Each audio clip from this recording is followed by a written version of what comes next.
চতুর্থ শ্রেণীর আজকের ভিডিওতে আলোচনা করব বার্ষিক পরীক্ষা বা থার্ড টার্মিনাল এক্সামিনেশন 2025-এর ইংলিশের সাবজেক্টের প্রশ্নর ধরন কীরকম হবে সেটা নিয়ে।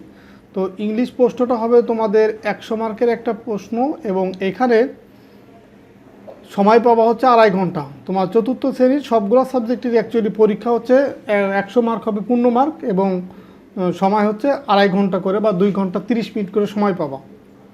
তো আজকের ভিডিওটা শুরু থেকে শেষ পর্যন্ত তোমরা দেখো, কারণ এই ভিডিও দেখার মাধ্যমে তোমাদের এই চতুর্থ শ্রেণীর বার্ষিক পরীক্ষা বা ফাইনাল পরীক্ষার যে প্রশ্নের ধরন বা টাইপ কেমন হবে সেটা সম্পর্কে তোমরা একটা ধারণা পাবা।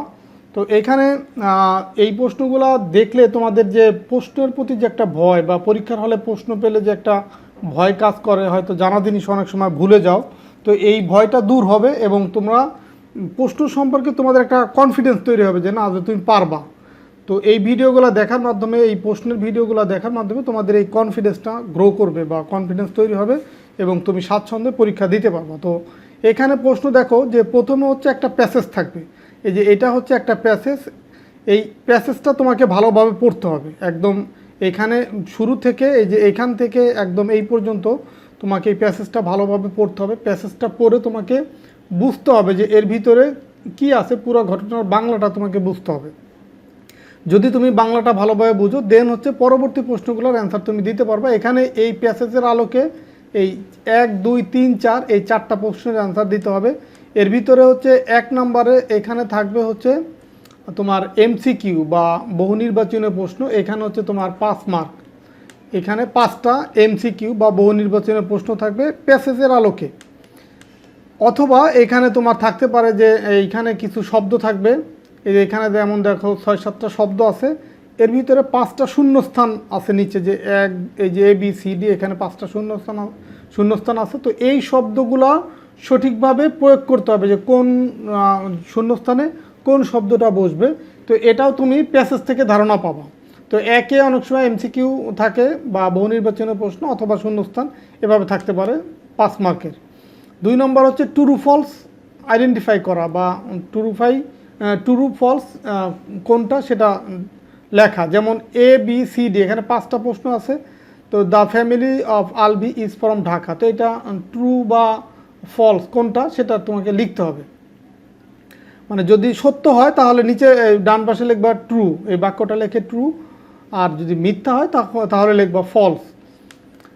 3 নম্বর যে প্রশ্ন answer the question in short, তো এটাও প্যাসেজের আলোকে 5টা প্রশ্ন আছে তোমার। এই প্রশ্নগুলোর প্যাসেজ ভালোভাবে বুঝলে প্যাসেজ থেকেই তুমি এই 5টা প্রশ্নের অ্যান্সার দিতে পারবা। এইখানে হচ্ছে 3 করে প্রত্যেকটা প্রশ্নের মার্ক, মানে 3 5 15।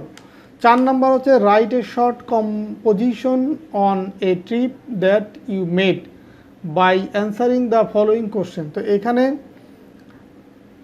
Right a short composition a trip that you made, মানে তুমি একটা ট্রিপ বা ভ্রমণ করছো যেটা সম্পর্কে তুমি লিখবা, যে হোয়ার ডিড ইউ গো, তুমি কোথায় গিয়েছিলে, হোয়েন ডিড ইউ গো, তুমি কখন গিয়েছিলে, তারপরে তো who did you go with, তোমার সাথে কে গিয়েছিল।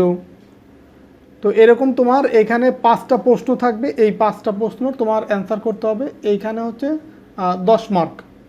4 নম্বর এই 5 নম্বর দেখো 5 নম্বরে দেওয়া আছে একটা টেবিল, এই বাম পাশে একটা টেবিল দেওয়া আছে, মানে একটা টেবিলের এটা হচ্ছে বাম পাশের কলাম, এটা ডান পাশের কলাম। তো এটা হচ্ছে ম্যাচ করতে হবে যে কলাম এ মানে এর মিনিংয়ের সাথে বির যে মিনিং বা বি কলামের মিনিং সেটা মিলাতে হবে। যেমন গ্র্যান্ড মাদার এটা বলতে কি বোঝায়, এখানে তোমার সবগুলো পড়তে হবে। এখানে একটু বেশি আছে, 2টা বেশি আছে, এখানে আছে 5টা, এখানে আছে 7টা। তো গ্র্যান্ড মাদার বলতে বোঝায় এই যে a mother of father or mother, মানে মা বাবার মাকে কি বলা হয়, গ্র্যান্ড মাদার। আর ম্যানি বলতে কি বোঝায়, ম্যানি বলতে বোঝায় এ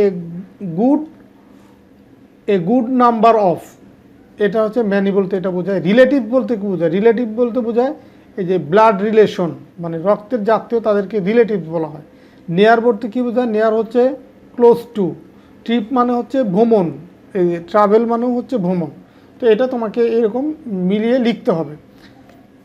এরপরে 6 নম্বর প্রশ্নটা কি, যে rewrite the sentence using punctuation and capital letter, মানে বিরাম চিহ্ন এবং ক্যাপিটাল মানে বড় হাতের লেটার কোথায় হবে সেটা তোমাকে এই যে 2 লাইন বা এই যে আছে এই 2 লাইনটা পড়ে তোমাকে যেখানে ক্যাপিটাল লেটার হয় সেখানে ক্যাপিটাল লেটার দিতে হবে, বা যেখানে দাড়ি কমা দিতে হবে সেই দাড়ি কমা, দাড়ি বলতে কি এখানে ফুল স্টপ এবং কমা যেখানে যেটা হবে সেটা দিতে হবে। তো 7 নম্বর যে প্রশ্ন, 7 নম্বরের প্রশ্ন হচ্ছে এখানেও দুইটা কলাম আছে, এই যে এ কলাম আর বি কলাম, কোনটার সাথে কোনটা ম্যাচ হবে সেটা দিতে হবে। যেমন রতন, রতন হচ্ছে রেশমার আঙ্কেল, এই যে এটার সাথে মিলে যে Ratan is Reshma's uncle. Then he help Reshma's family lot, মানে রেশমার ফ্যামিলিকে সে অনেক হেল্প করে। Then he took Reshma to the garments factory, মানে সে রেশমাকে গার্মেন্টস ফ্যাক্টরি নিয়েছিল।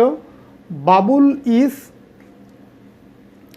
বাবুল ইজ এটা কার সাথে মিলে দেখো, বাবুল ইজ রেশমার ইয়ঙ্গার ব্রাদার, মানে রেশমার ছোট ভাই হচ্ছে বাবুল।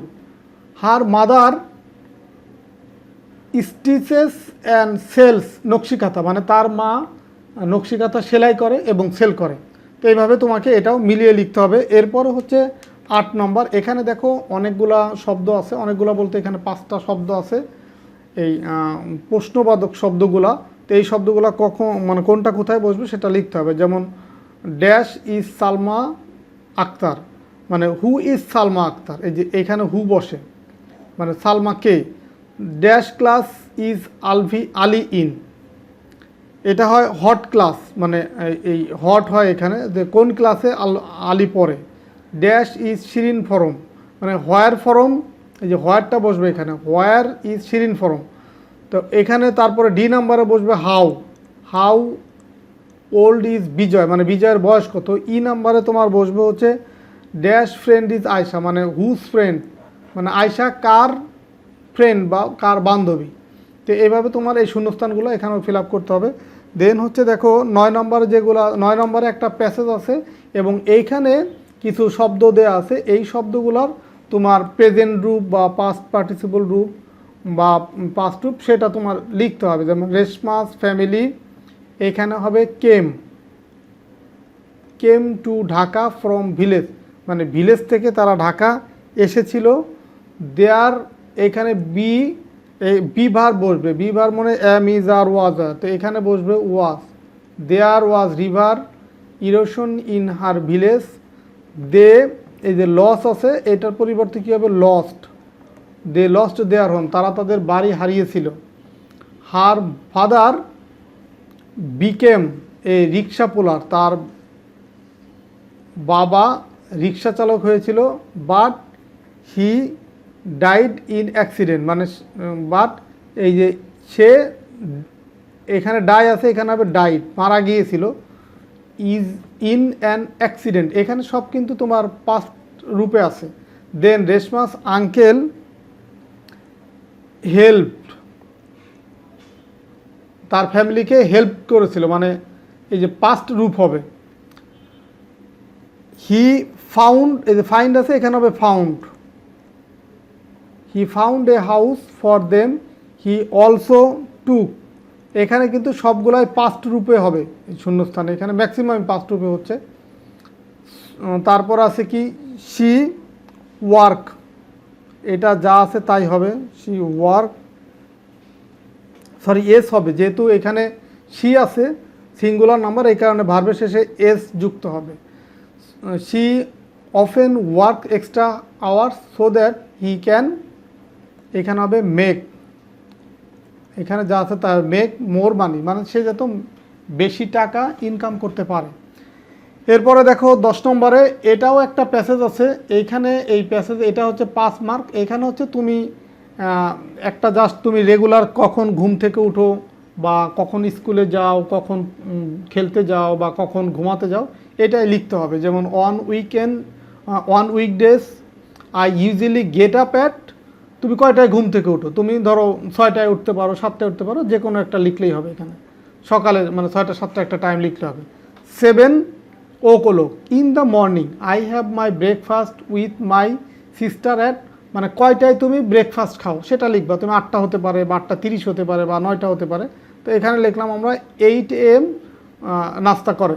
দেন I get dressed and go to school, then আমি পোশাক পরি এবং go to school at 10 AM, মানে 10টায় স্কুলে যাই, বিকজ স্কুল স্টার্টেড, এখানে লিখতে পারি যে স্কুল তো মানে 10টা একটু পরে শুরু হবে, মানে 10টা দিলাম, 10:30 স্টার্ট শুরু মানে ক্লাস স্কুল স্টার্ট হয়, সো সে 10টায় স্কুলে পৌঁছায়। I come back from school at 3:30 PM, মানে 3:30 সে স্কুল থেকে ব্যাক করে। I go to field to play at 3:30 আসে, ধরো এখানে সে 4টা বা 4:30ও দিতে পারো, 4:30 এসে খেলতে যায়।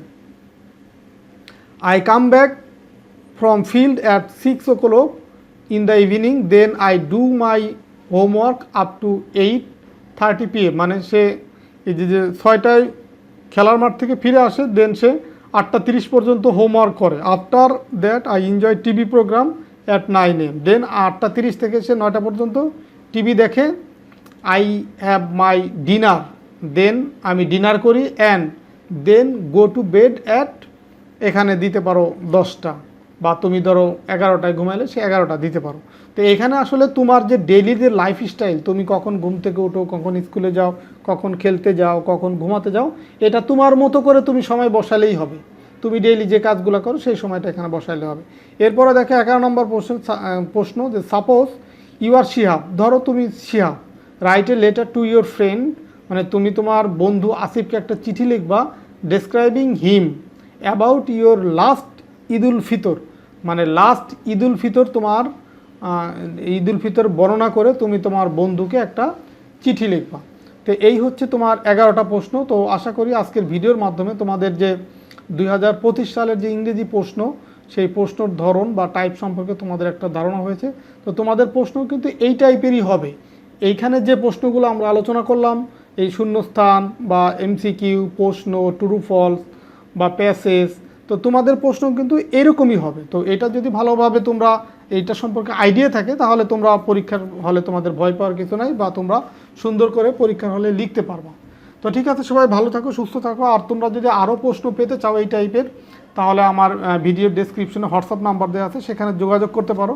যোগাযোগ করলে তোমাদের এই যে প্রশ্ন আরও এই সেম টাইপের, মানে তোমাদের এই 4র্থ শ্রেণীর সবগুলো সাবজেক্টেরই প্রশ্ন রেডি করা আছে সাজেশন আকারে। তো সেগুলো যদি তোমরা আমার থেকে নিতে চাও, হোয়াটসঅ্যাপে যোগাযোগ করবা, সবগুলো প্রশ্ন দিয়ে দিব, সেগুলো দেন তোমরা বাসায় ভালোভাবে প্র্যাকটিস করতে পারবো। তো ঠিক আছে, আল্লাহ হাফেজ।